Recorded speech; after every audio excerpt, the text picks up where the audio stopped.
शहर के श्री पंचमुखी बालाजी मंदिर में चल रही श्री राम कथा के समापन के पश्चात सोमवार को कथा पांडाल में रामदेव जी महाराज के जम्मा का आयोजन हुआ। कथावाचक पंडित शंभुशरण लाटा ने रामदेव महाराज की जीवनी का संगीतमय वाचन किया। इस दौरान महाराज ने कहा कि भगवान को प्राप्त करना है तो स्वयं को कमजोर बनना पड़ेगा। प्रभु तो अंतर्यामी है और उन्हें सब ज्ञात होता है। यदि हम उनके सामने शक्ति या फिर पैसे का घमंड करेंगे तो हमें भगवान की प्राप्ति नहीं होगी। उन्होंने कहा कि दूसरों के लिए की गई प्रार्थना भगवान जल्दी सुनते हैं। जब प्रार्थना से दूसरे का भला होता है तो स्वयं का भला स्वतः हो जाता है, लेकिन हम दूसरों के लिए अच्छी कामना भगवान से करने में संकोच करते हैं। उन्होंने कहा कि दुख के समय ही भगवान याद आते हैं और दुख के जाते ही हम भगवान को भी भूल जाते हैं। महाराज ने रामदेव महाराज के कुल वंश का परिचय देते हुए अजमल जी द्वारा द्वारकाधीश की भक्ति पर विस्तार से प्रकाश डाला। इस दौरान लोकगीतों की प्रस्तुति ने उपस्थित श्रद्धालुओं को भक्ति से सराबोर कर दिया। महाराज ने रामदेव जी के जम्मा में रामदेव जी महाराज का प्राकट्य, पहला पर्चा माता मैना देवी को देना, दूसरा पर्चा रूपा दर्जी को देने, रामदेव महाराज के विवाह की कथा पर विस्तार से प्रकाश डाला। आयोजक राजेंद्र बंसिया, पवन सेवदा व अजय बंसिया ने आगंतुकों का आभार प्रकट किया। इस अवसर पर काफी संख्या में श्रद्धालु उपस्थित थे। यूरिया की बिक्री में डीलर द्वारा फर्जीवाड़ा करने एवं अपने चहेतों को यूरिया देने का आरोप लगाते हुए किसानों ने सोमवार को जाम लगा दिया तथा अपना आक्रोश प्रकट किया। सूचना पर पुलिस भी मौके पर पहुंची तथा घटना की जानकारी ली। समझाइश के बाद आवागमन सुचारू हुआ। मामले के अनुसार गढ़ चौराहे के पास स्थित एक डीलर द्वारा यूरिया की बिक्री की जा रही है। कंपनी के डीलर के पास यूरिया की बिक्री करने के लिए कृषि विभाग द्वारा गाइडलाइन भी जारी की गई है, लेकिन होडेरा निवासी रामकुमार मेघवाल, ओम प्रकाश सहित कई किसानों ने आरोप लगाया है कि डीलर द्वारा अपने चहेतों को अधिक मात्रा में यूरिया दी जा रही है, जबकि पात्र किसानों को तय मूल्य से अधिक राशि पर यूरिया के साथ साथ अन्य दवाएं भी जबरन दी जा रही है, जिसकी किसानों को आवश्यकता नहीं है। सोमवार से शुरू हुई यूरिया की बिक्री के लिए अल सुबह से ही किसान डीलर की दुकान के आगे एकत्रित हो गए तथा अपनी अपनी जमाबंदी व आधार कार्ड देने के लिए लाइनें लगा ली। लेकिन जब तय संख्या के बाद किसानों से आधार कार्ड की प्रतियां नहीं लेने पर दर्जनों किसान नाराज हो गए तथा मुख्य सड़क पर अपना आक्रोश जताते हुए कुछ देर के लिए जाम लगा दिया। जाम की सूचना पर ट्रैफिक प्रभारी अमरचंद मैजाप्ता मौके पर पहुंचे तथा आक्रोशित किसानों से समझाइश कर आवागमन को दुरुस्त करवाया। सर, यूरिया के लिए आए हैं, सुबह 6 बजे से लाइन में लगे हुए हैं। यूरिया की भयंकर किल्लत हो रही है, किसान सुबह से परेशान हो रहे हैं। 6 बजे से लाइन में लगे हुए हैं। एक गाड़ी आई हुई है, उसमें से कालाबाजारी हो रही है। एक गाड़ी सीधी की सीधी ऊपर के ऊपर भेज दी उन्होंने। अब किसान परेशान हो रहे हैं, कभी रोड जाम कर रहे हैं, पुलिस वाले आए हैं, लठ बजा रहे हैं। बागेट नाम है सर मेरा, नुआ से हैं, वो भी पूरी नहीं दे रहे हैं। मैसेज 10 बैग कार है, 5 बैग दे रहे हैं। भयंकर लूट मचा रखी इन्होंने।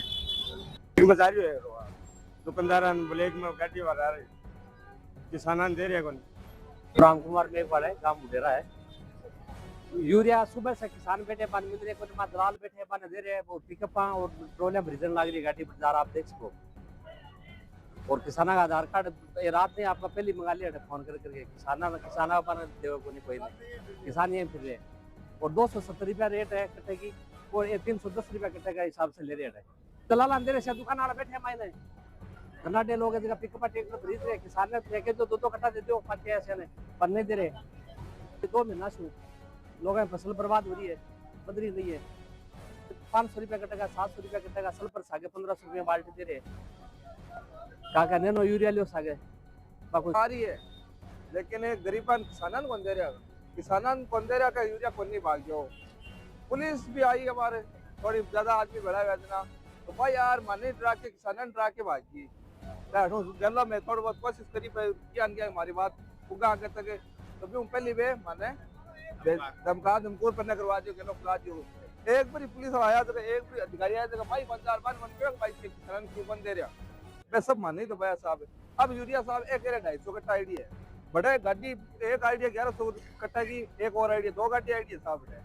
ब्लैक में बड़ पिकपा भरीज रही है। मैं बैठू पिकपा खाली पे बैठी खाली करते अब 150 कट्टा रेट है साहब। हमारी बिल्कुल भी बात कौन सुन रहा आवे जगह 2 दिन बाद में आया, 2 दिन बाद में आया, 5 दिन बाद में आया। और किसाना का हाँ साहब अब आधार कार्ड साहब नहीं आ पाया साहब, हमारे ले रहे को नहीं जगह आपका जगह जानकार है या फिर और दुआया सर मजबूरी साहब का आ ले लो सागा आ ले लो, हर की चीज दे रहे, यूरिया नहीं दे रहे साहब। जगह और ब्लैक में देवे का मारपा 300 रुपये कट्टो देवे साहब 700 रुपया 500 रुपया मन मर्जी का भाव है भी हिसाब आपके जगता है भी हिसाब सागे का आ लेनी पड़सी नैनो लेनी पड़सी हंसल पर लेनी पड़सी जिंग।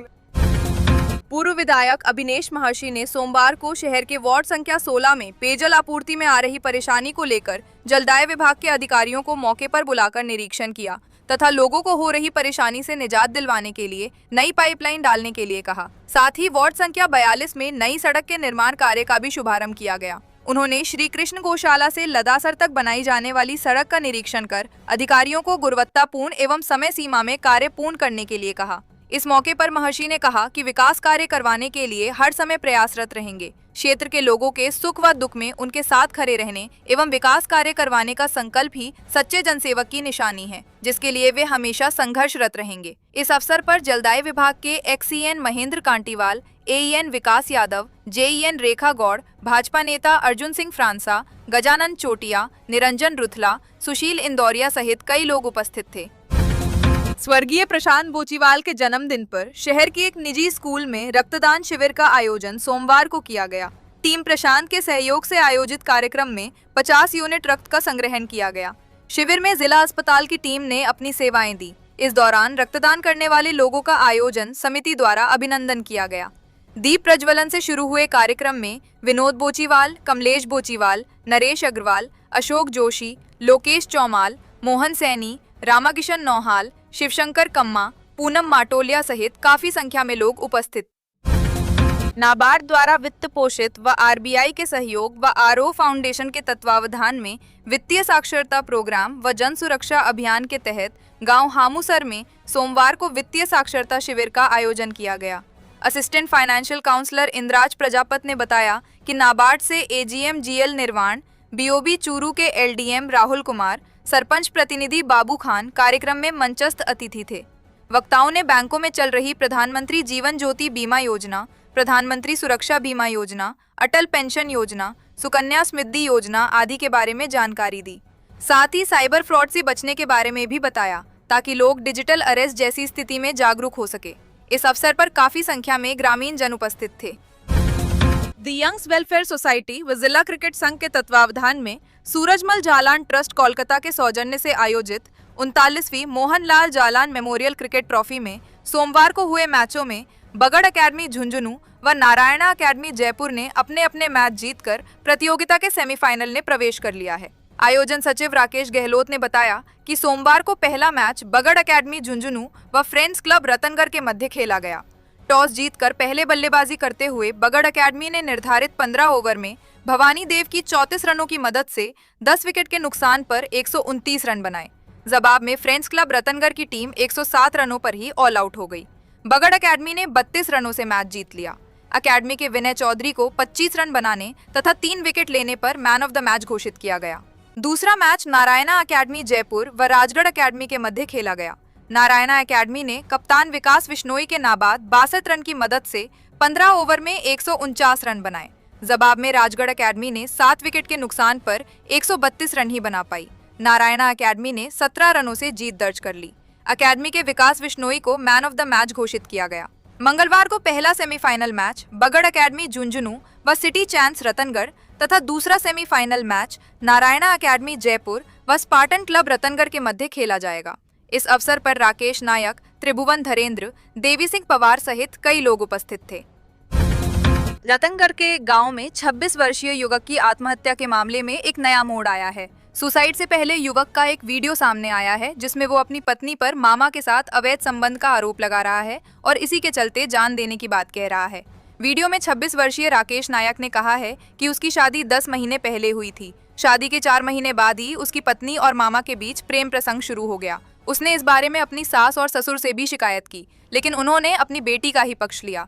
युवक ने वीडियो में ये भी बताया कि उसका मामा 3 बच्चों का पिता है। उसने अपने मामा से हाथ जोड़कर पत्नी से दूर रहने का अनुरोध किया था, लेकिन उसकी बात का दोनों पर कोई असर नहीं हुआ। युवक ने कहा कि वो एक गरीब परिवार से है और उनके कुनबे में ऐसी घटना कभी नहीं हुई थी। वो दोनों के संबंधों से बहुत आहत था, जिसके कारण उसे ये कदम उठाना पड़ा है। उसने पुलिस प्रशासन से वीडियो के माध्यम से दोनों को सख्त सजा दिलाने की मांग की है। उल्लेखनीय रहे कि 27 दिसंबर को इस युवक का शव गांव बछरारा के खेत में एक पेड़ पर लटका हुआ मिला था। सूचना मिलने पर पुलिस मौके पर पहुंची और शव को फंदे से नीचे उतरवाकर जिला अस्पताल की मोर्चरी में रखवाया, जहां पर इसके ताऊ की रिपोर्ट पर मर्ग दर्ज कर लाश का पोस्टमार्टम करवाकर शव अंतिम संस्कार के लिए परिजनों के सुपुर्द कर दिया था।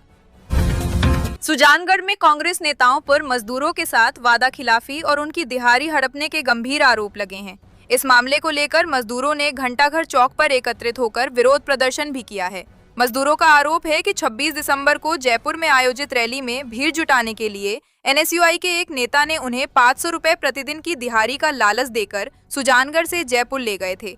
मजदूरों के अनुसार रैली खत्म होने के बाद उन्हें रात में बीडास तिराहे पर छोड़ दिया गया, लेकिन 3 दिन बीत जाने के बाद भी उन्हें उनकी मजदूरी का भुगतान नहीं किया गया है। प्रदर्शन कर रहे मजदूरों ने बताया कि वे अपनी मजदूरी के लिए स्थानीय विधायक मनोज मेघवाल के आवास पर भी गए थे, लेकिन वहां से उन्हें कोई ठोस समाधान नहीं मिला।